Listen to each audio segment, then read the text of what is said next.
برضا الله تعالى. الفاتحة. أعوذ بالله من الشيطان الرجيم. بسم الله الرحمن الرحيم. الحمد لله رب العالمين. الرحمن الرحيم. مالك يوم الدين. إياك نعبد وإياك نستعين. اهدنا الصراط المستقيم. صراط الذين أنعمت عليهم غير المغضوب عليهم ولا الضالين. آمين. رب اغفر لي ولوالدي وللمؤمنين. آمين. Assalamualaikum warahmatullahi wabarakatuh. Alhamdulillah kita ketemu lagi, sudah lama tidak ketemu. Kangen enggak ya? Kita awali dengan tawassul dulu. Summa khususan ila ruhi Syekh Ibnu Hasyim. Summa khususan ila ruhi mu'assisin fi hadzal ma'had. Lahumul Fatihah. A'udzu billahi minasy syaithanir rajim. Bismillahirrahmanirrahim. Alhamdulillahirabbil alamin. Arrahmanir rahim. Maliki yaumiddin. Iyyaka na'budu wa iyyaka nasta'in. Ihdinas siratal mustaqim. Siratal ladzina an'amta 'alaihim ghairil maghdubi 'alaihim waladdallin. Amin. Nah, kita lanjutkan ayat 65. Fawajada abdan min ibadina atainahu rahmatan min indina wa 'allamnahu min ladunna ilma. Fawajada lalu keduanya mendapati abdan seorang hamba min dari ibadina hamba-hamba kami. Atainahu kami telah memberinya rahmatan rahmat min dari indina sisi kami. Wa 'allamnahu dan kami telah mengajarkannya min ladunna dari sisi kami ilmu.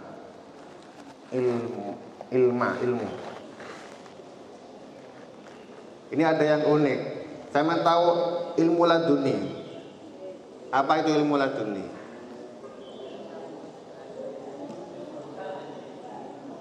Hah? Ilmu yang apa?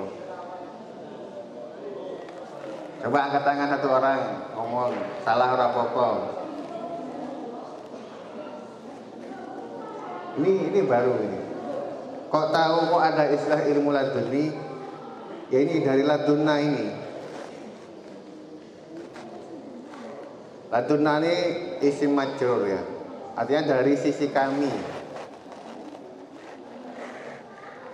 Maksudnya itu ilmu yang dari sisi Allah. Artinya kelihatan betul kalau itu benar-benar dari Allah, bukan dari perantara guru, tapi langsung dari Allah. Hal ini sering kali ditemui. Jadi kalau sampai ke suatu majelis, cirinya. Kalau sampai ke suatu majelis, kemudian sampai mendapatkan ilmu sing di Quran gak ono, di hadis gak ono, tapi pemikirannya sangat logis dan bermanfaat, berarti itu ilmu laduni. Orang yang ngomongnya itu dikasih ilmu laduni oleh Allah, sehingga bisa memberikan pencerahan dan memberikan sesuatu yang baik untuk kalian.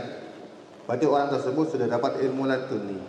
Jadi gak harus sing aneh-aneh. Yang ilmu laduni itu dimulai dari hal-hal yang sederhana.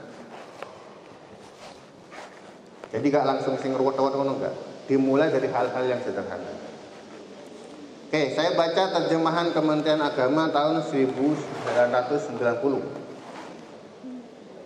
Fawajada abdan min ibadina atainahu rahmatan min indina wa 'allamnahu min ladunna ilma. Lalu mereka bertemu dengan seorang hamba di antara hamba-hamba kami yang telah kami berikan kepadanya rahmat dari sisi kami dan yang telah kami ajarkan kepadanya ilmu dari sisi kami. Kalau menurut tafsir Ibnu Katsir, dia ini adalah Nabi Khidir alaihissalam.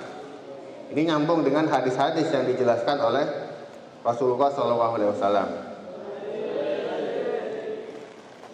Imam Bukhari pada suatu ketika dia mengatakan dari Al-Humaydi. Al-Humaydi kalau sekarang kan bukan Kiai Humaydi akhirnya Ustadz itu, bukan. Dia telah menceritakan kepada kami dari Sufyan dari Ibnu Dinar, dia itu dari Sa'id Ibnu Jubair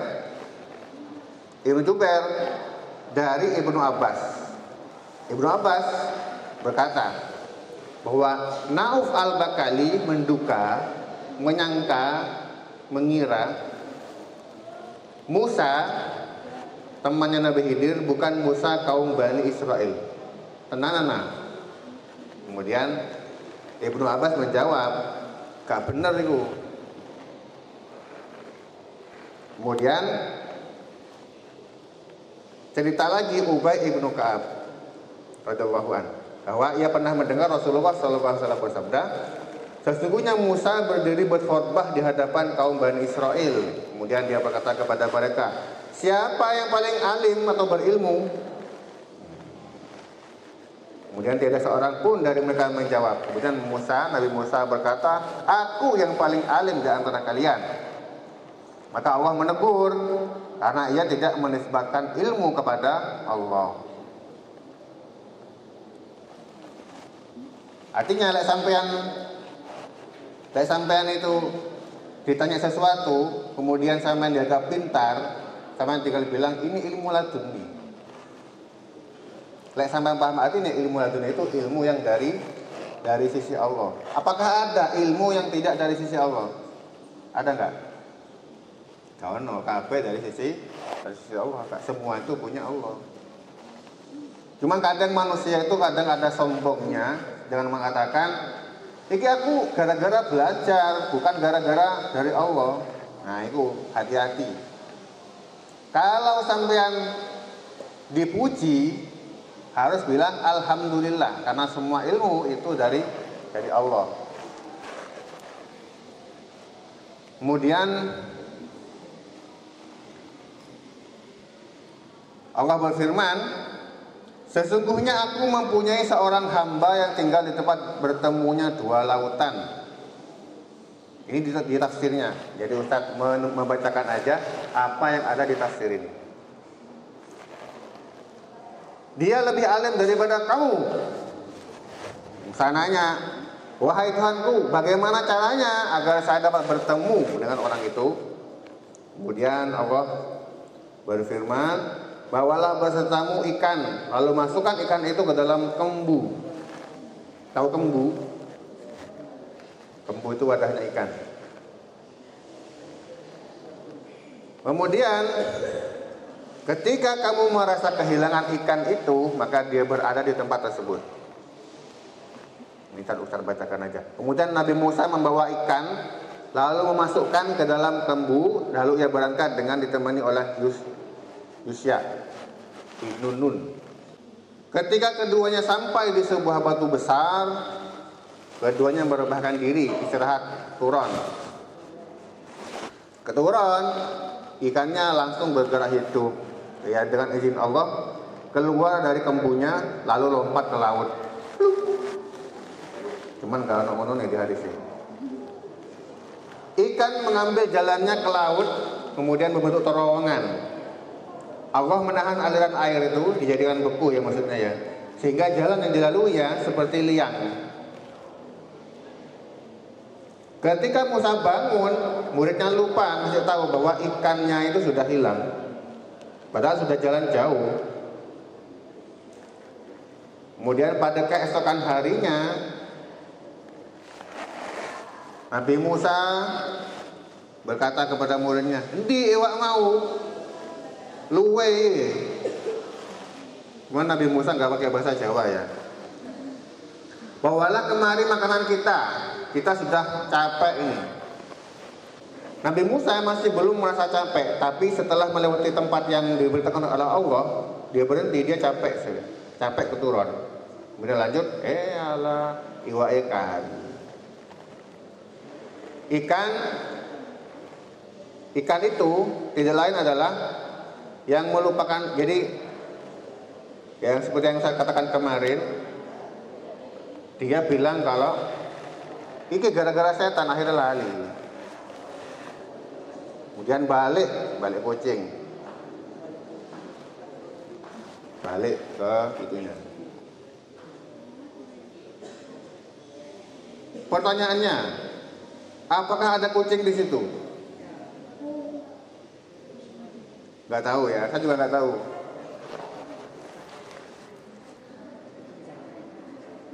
Harusnya kan ono iwak keluar, harusnya kan harus Desember kucing. Cuman di situ nggak jelaskan apakah ada kucing di situ, apakah kucing Persia, apa kucing nggak ada. Sesungguhnya, jadi ini Nabi Khidir ini datang, kemudian Musa bilang Assalamualaikum.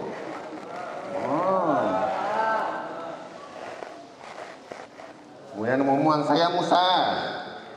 Oh Musa Bani Israil iku ya? Iya.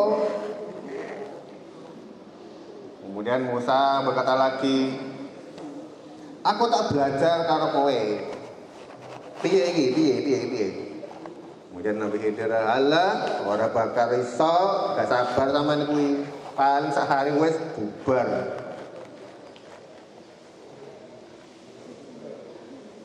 Kemudian di surah Al-Kahfi dijelaskan di situ di tafsir ini, sesungguhnya aku punya ilmu yang telah diajarkan oleh Allah, sedangkan kamu tidak tahu itu. Dan kamu punya ilmu yang diajarkan oleh Allah, tapi saya tidak tahu. Nah, Nabi Musa ini penasaran kan. Lalu muncul tiga masalah yang dihadapkan kepada Nabi Musa. Sakjanya mana yang benar, Nabi Musa atau Nabi Khidir ketika ada orang dibunuh? Sama ikut Nabi Khidir apa Nabi Musa? Contoh wes, saya punya adik lanang, ono tiba-tiba orang seret langsung flash matanya adik sampai matut Nabi Musa apa Nabi Khidir?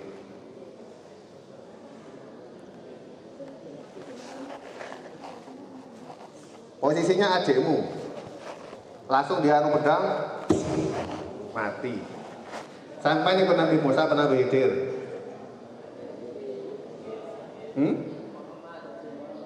Pilihnya loh. Kayak Nabi Musa, loh kok dipateni? Tanggung jawab sama. Kayak Nabi Khidir, oh anu iku dari pangeran itu bener loh Yesus bener ngono kuwi. Terus sampai dipateni pisan, bubar.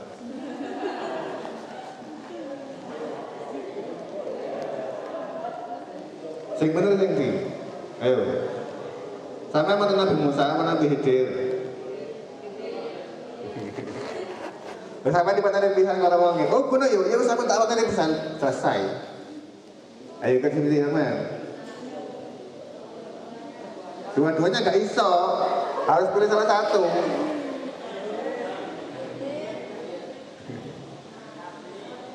Yang dapat ulul azmi Nabi Musa pada Nabi Khidir.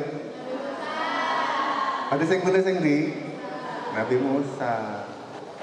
Loh, kok iso? Nah, kok iso? Apa ini Nabi Musa ke Nabi Khidir?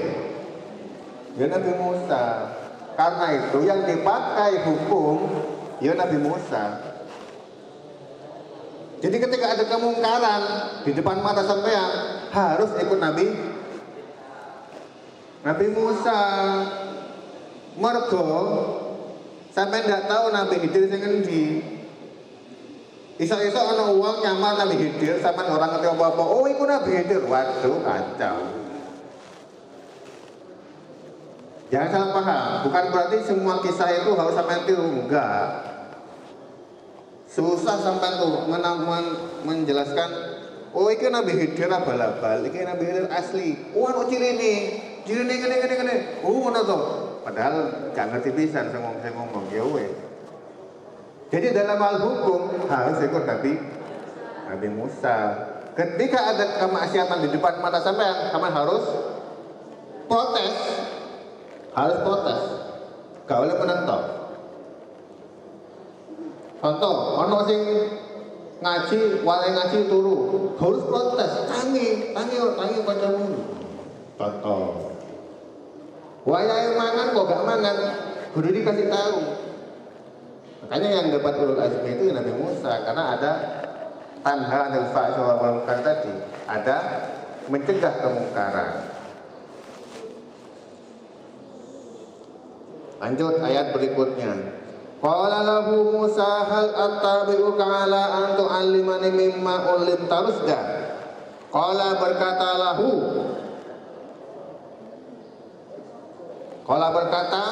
lahu kepadanya Musa, hal apakah attabi'uka aku boleh mengikuti ala atas an agar tu'allimani kamu mengajarkan mimma sebagian dari apa ulimta yang tadi ajarkan rusda petunjuk. Jadi di situ dijelaskan bahwa itu dibagi sama Allah ya. Ilmu hakikat diajarkan kepada Nabi Khidir, ilmu syariat kepada Nabi Musa.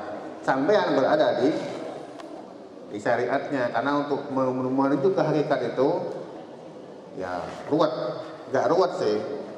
Jadi wali sih. Pengen jadi wali banyak cara. Bisa lewat jalur ilmu kata Gus Bahai, atau lewat jalur anak kecil. Anak kecil itu wali. Sampai kalau minta doa ke anak kecil itu kemungkinan besar diijabah.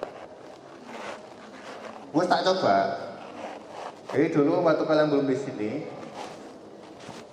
Ustadz itu ngasih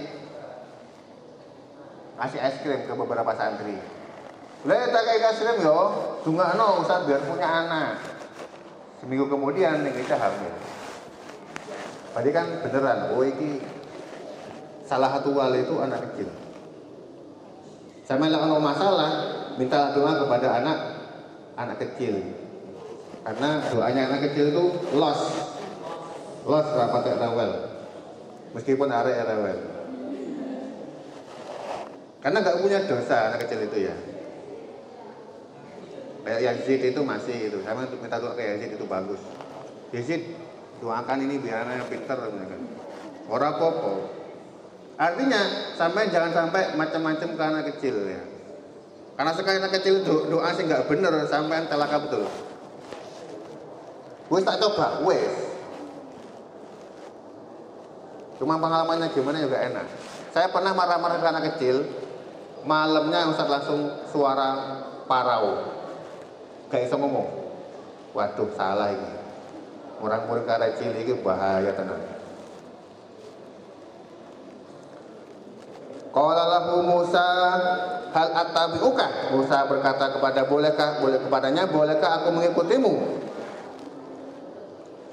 Pertanyaan Nabi Musa ini mengandung nada minta secara halus, bukan membebani atau maksa. Memang harus demikian etika seorang murid kepada gurunya dalam berbicara. Jadi sampean minta urui, boleh tak sampean saya minta tolong mengajari saya.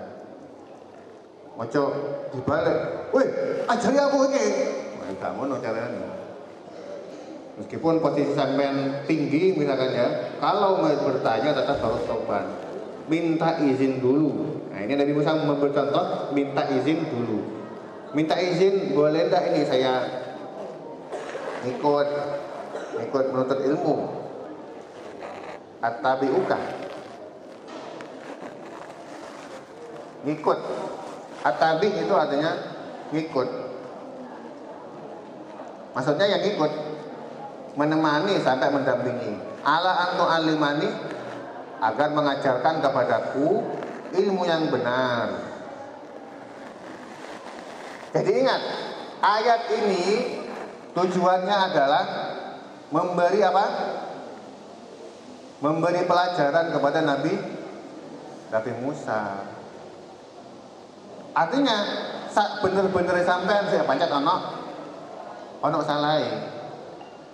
Jadi ojo sampai merasa benar sendiri, karena sampean hanya melihat dari satu sisi saja.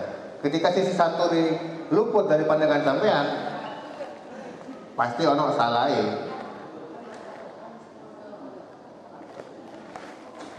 Innaka lan tastati'a ma'a sabra. Sesungguhnya kamu tidak akan sanggup sabar bersamaku. Makanya kalau syarat dalam menuntut ilmu itu ada kata-kata apa?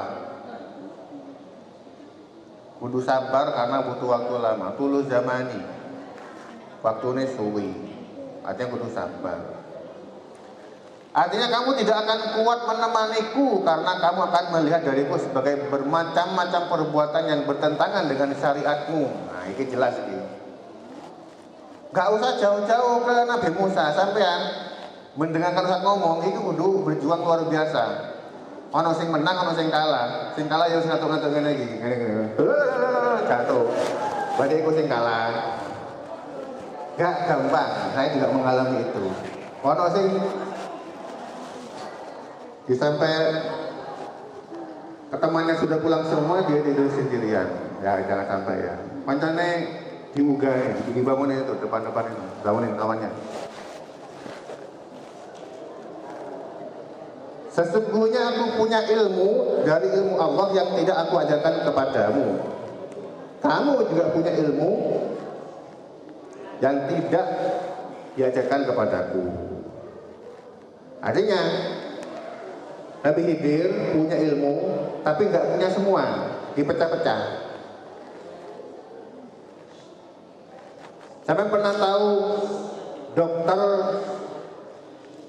sing pinter banget main basket, ono gak? Ada? Atau ahli arsitek yang pinter banget menyembuhkan sakit jantung, ada? Ada?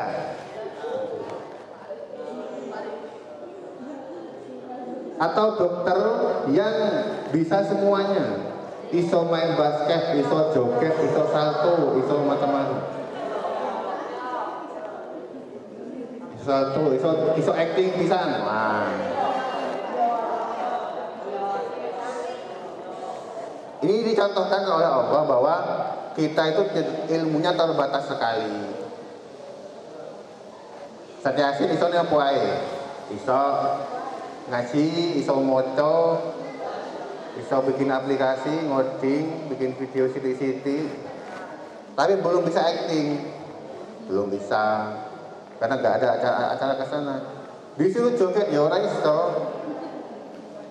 ono ahlinya dewe-dewe. Wakaf qala innaka lan tasaya ma'ya sabra. Dia menjawab, kamu tidak akan sanggup sabar. Wa kaifa, terus piye? Wa kaifa tasbiru ala ma lam tuhid bihi kubra. Bagaimana kamu bisa sabar atas sesuatu yang kamu belum mempunyai pengetahuan yang cukup tentang itu? Di sini maksudnya Nabi Khidirnya tahu bahwa dia akan mengingkari hal-hal yang kamu dimaafkan, tidak mengikutinya, tapi aku tidak akan menceritakan hikmah ini. Memang sengaja gak diceritakan. Yang tahu kayak gini nih biasanya guru sampean, guru spiritual. Dalam hal ini kan Ustaz Ulil. Ono masalah opo wae mesti yang curhatnya nang guru. Kayak Ustaz Yasin dulu punya masalah, mesti curhat nang guru nih. Dulu saya pernah kuliah S1, selesai lulus S2 bingung mau pakai beasiswa apa. Curhat ke gurunya, "Kiai, beasiswa saya habis. Bagaimana ini?" Ya udah daftaran nang kene, daftar. Alhamdulillah keterima beasiswa, selesai. Jadi guru itu perlunya untuk mendoakan sampean. Doa guru kepada muridnya sama seperti doanya Nabi kepada umatnya. Lanjut. Qala satajiduni insyaallah sabiran wala a'silaka amra. Musa berkata, satajiduni akan tajidu menemukan insyaallah sabira, insyaallah sabar. Wala a'si, dan aku tidak akan menentangmu amro dalam urusan apapun. Janji ya, janji. Ya karena sejak awal mau dikerjain sama Allah Nabi Musanya, wis ngerti ya. Jadi kalau orang tuh sayang sampai sayang kepada kawan sampean, pasti ono usile, ono dikerjain. Akhirnya guyu bareng. Iki ngajak guyon. Balasa wong Allah bilang, kalau ngono kok gak mengatakan yang sebenarnya, kalau yang paling tahu itu Allah. Dikasih kerjaan, dikerjain kan. Wala asilaka amro, dan aku tidak akan menantangmu dalam urusan apapun. Maksudnya Nabi Musa berjanji tidak akan protes apapun. Qala fa in tabatani fala tas'ali an syai'. Kalau pengen ikut gak boleh tanya apa-apa. Hatta urisa laka minhu dzikra, sampai aku sendiri yang menerangkan kepadamu. Yaitu Nabi sendiri yang bercerita kepada Nabi Musa. Ibnu Jarir mengatakan bahwa Nabi Musa bertanya kepada Tuhannya, wahai Tuhanku, hambamu yang manakah yang paling disukai olehmu? Allah menjawab, apa kira-kira?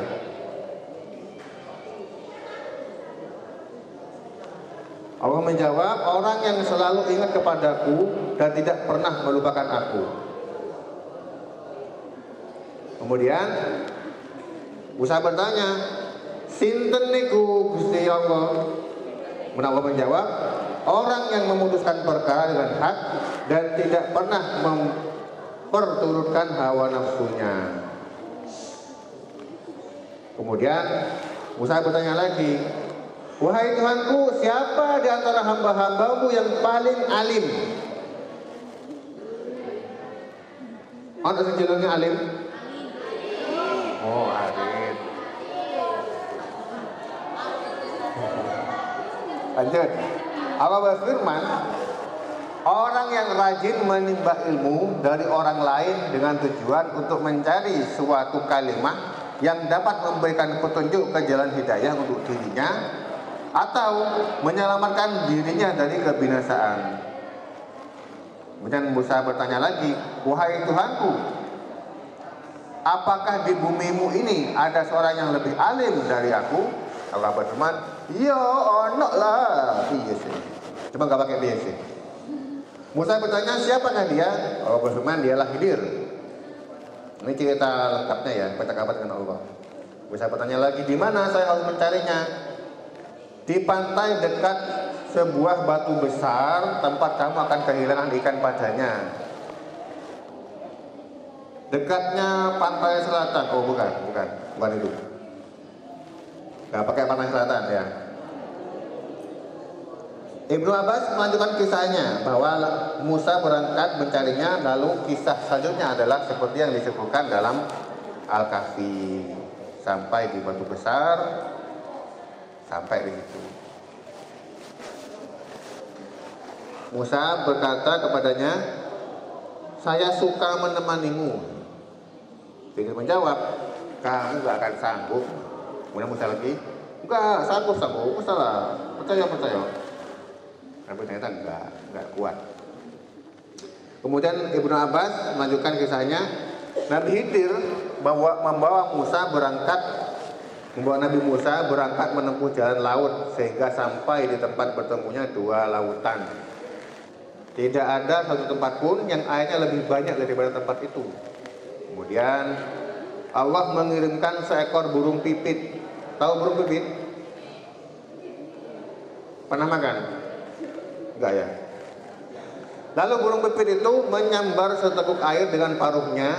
Kemudian Nabi Khidir berkata kepada Nabi Musa, berapa banyakkah air yang disambar oleh burung pipit ini menurutmu? Sangat sedikit, kata Nabi Musa. Kemudian Nabi Khidir berkata, hai Musa, ilmuku dan ilmumu dibandingkan dengan ilmu Allah sama dengan apa yang diambil oleh burung pipit itu dari lautan ini. Jadi ada burung pipit nyambar ikan, burung pipit nyambar air, terus airnya itu adalah ilmu kita, lautan itu adalah ilmu Allah. Kemudian sebelum peristiwa ini pernah terjadi dalam Nabi Musa, dia berprasangka bahwa gak ada yang lebih alim daripada dia. Kemudian Ibnu Abbas melanjutkan tentang perahu, kemudian pembunuhan anak muda, dan pembetulan dinding yang runtuh, serta takwil dari banyak hal tersebut. Qala fa ini tabatani fala tas'alni an syai'in hatta uhdisa laka minhu dzikra. Jika kamu mengikutiku, jangan kamu mengatakan kepadaku apapun sampai aku sendiri yang menjelaskan kepadamu.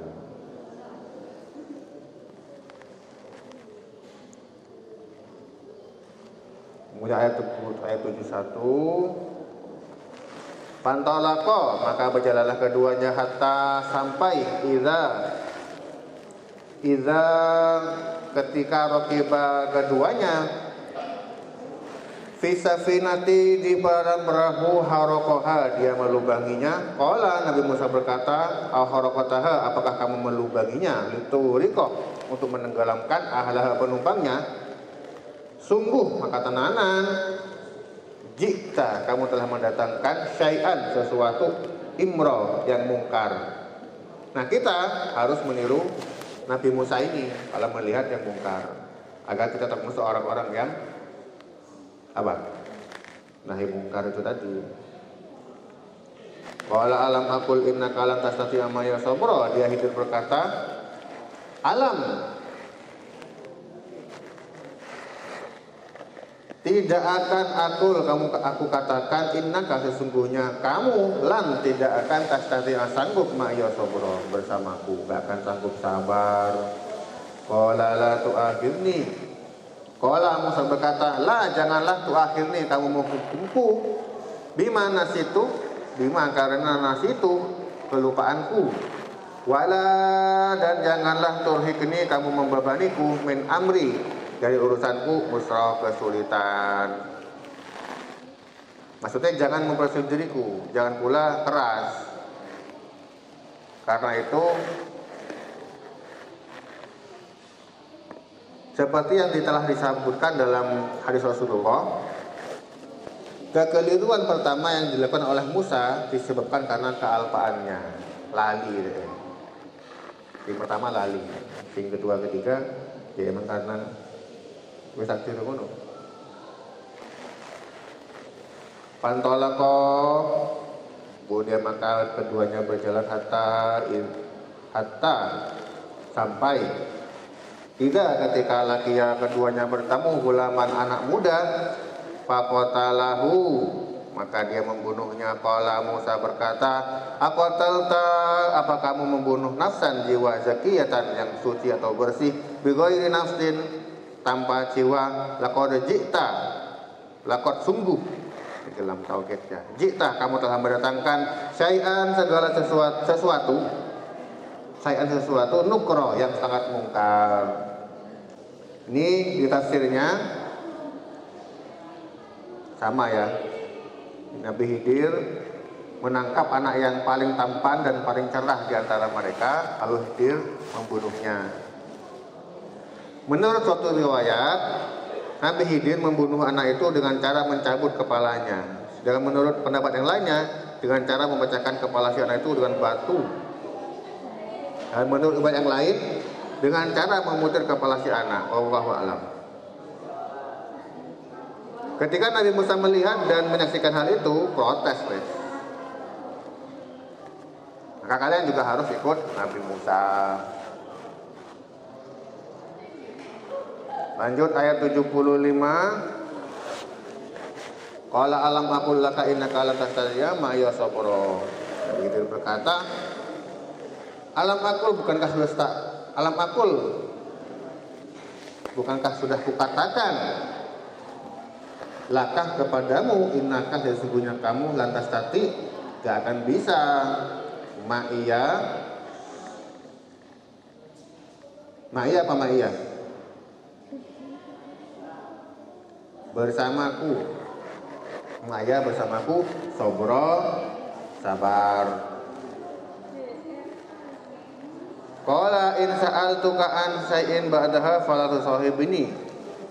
Musa berkata, jika aku bertanya kepadamu tentang sesuatu sesudah kali ini, qad balagta min ladunni udra, maka jangan kamu bolehkan aku ikut. Sesungguhnya kamu sudah cukup memberikan uzur, maksudnya memberikan keringanan. Pantalaqo, kemudian keduanya berjalan hatta sampai Iza ketika ataya mendatangi keduanya ahlaha penduduk qaryati, suatu negeri. Istat'ama, keduanya meminta dijamu ahlaha, penduduknya. Musafir soalnya ya.